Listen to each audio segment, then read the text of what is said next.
Some of us might remember about the 1871 Great Chicago Fire that burned for days the second week of October. Firefighters say this is the reasoning behind Fire Prevention Month falls in the month of October.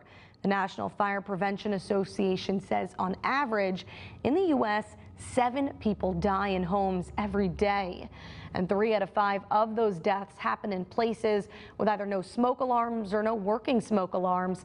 But it's not only fires. The silent killer is another aspect. Fire departments are stressing preventive measures for carbon monoxide poisoning. Colorless, odorless gas.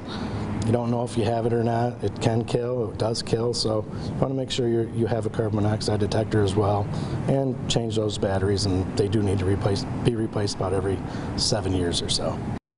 And as for smoke alarms, most detectors have a 10-year battery life, but fire officials say even those batteries should be checked every month. If interested in receiving a free smoke alarm and installation, you can contact your local Red Cross chapter.